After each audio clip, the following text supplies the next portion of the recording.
Hi friends, welcome to Veena Rachi logs. ಇವತ್ತು ದೋಸೆಗೆ ಆಲೂಗಡ್ಡೆ ಪಲ್ಯ ಚಟ್ನಿ ಹೇಗೆ ಮಾಡೋದು ಅಂದ್ಬಿಟ್ಟು ನೋಡೋಣ ಫ್ರೆಂಡ್ಸ್. ಇದಕ್ಕೆ ಆಲೂಗಡ್ಡೆ ನೀಟಾಗಿ ಬೇಯಿಸ್ಕೊಳ್ಳಿ. ಅದೇ ಥರ ಈರುಳ್ಳಿನ 2 ಕಟ್ ಮಾಡಿ ಇಟ್ಕೊಳ್ಳಿ. ಹಸಿಮೆಣಸಿನ್ಕಾಯಿ, ಕಡಲೆಬೇಳೆ, ಒಂದು ಸ್ವಲ್ಪ ಧನಿಯಾ ಪುಡಿ, ಟೊಮೆಟೊ ಇಷ್ಟೇ ಸಾಕು ಫ್ರೆಂಡ್ಸ್. ಈಗ ಒಂದು ಕಡಾಯಿ ಇಟ್ಟು ಎಣ್ಣೆ ಸ್ವಲ್ಪ ಹಾಕೋಣ. ಎಣ್ಣೆ ಕಾದ್ಮೇಲೆ ಆ್ಯಸ್ ಯೂಶ್ವಲ್ ಸಾಸಿವೆ ಸ್ವಲ್ಪ ಹಾಕಿ ನೀಟಾಗಿ ಅದು ಕಾದ್ಮೇಲೆ ಕಡಲೆಬೇಳೆ ನೀಟಾಗಿ ಹಾಕ್ಕೊಂಡು ರೋಸ್ಟ್ ಮಾಡ್ಕೊಳ್ಳೋಣ. ಒಂದು 2 ಮಿನಿಟ್ಸು ನೀಟಾಗಿ ಅದು ರೋಸ್ಟ್ ಆಗಲಿ. ರೋಸ್ಟ್ ಆದಮೇಲೆ ಈರುಳ್ಳಿನ ನೀಟಾಗಿ ಹಾಕಿ ಫ್ರೈ ಮಾಡ್ಕೊಳ್ಳಿ ಫ್ರೆಂಡ್ಸ್. ನೀಟಾಗಿ ಅದು ಸಾಫ್ಟ್ ಆಗಲಿ. ಅದಾದಮೇಲೆ ಕರ್ಬೇವಿನ ಸೊಪ್ಪು ಹಾಕಿ ನೀಟಾಗಿ ಸಾಫ್ಟ್ ಆಗೋವರೆಗೂ ನಾವು ಬೇಯಿಸೋಣ ಫ್ರೆಂಡ್ಸ್. ಈಗ ನೋಡಿ ಈರುಳ್ಳಿ ಸಾಫ್ಟ್ ಆಗಿದೆ.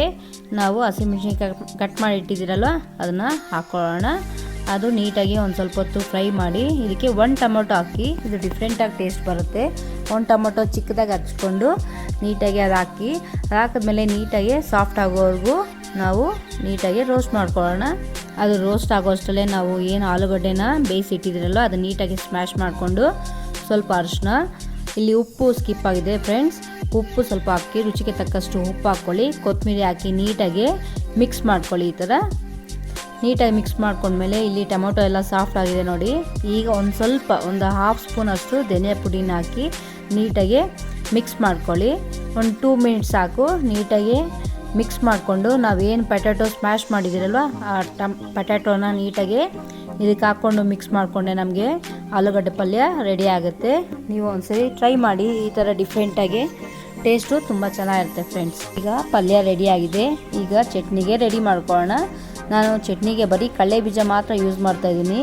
ಈ ಥರ ಮಾಡಿ ಎಲ್ಲರೂ ಕಡಲೆ ಪಪ್ಪು ಯೂಸ್ ಮಾಡ್ತಾರಲ್ವ, ಸೊ ನಾನು ಕಡಲೆ ಬೀಜ ಮಾತ್ರ ಯೂಸ್ ಮಾಡ್ತಾಯಿದ್ದೀನಿ.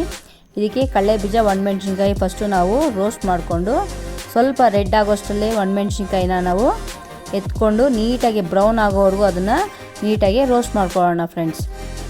ಅದಾದಮೇಲೆ ನೀಟಾಗಿ ಸಿಪ್ಪೆ ತೆಗೆದು ರೆಡಿ ಮಾಡ್ಕೊಂಡಿದ್ದೀನಿ.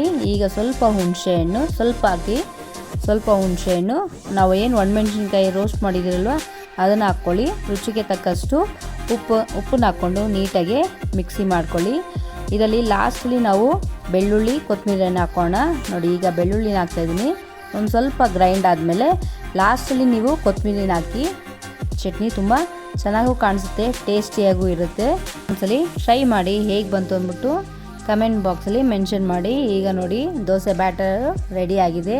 ನೀಟಾಗಿ ದೋಸೆ ಹಾಕ್ಕೊಂಡು ಸರ್ವ್ ಮಾಡಿಕೊಂಡೆ ನಮಗೆ ದೋಸೆ ಚಟ್ನಿ ಪಲ್ಯ ರೆಡಿ ಆಗುತ್ತೆ.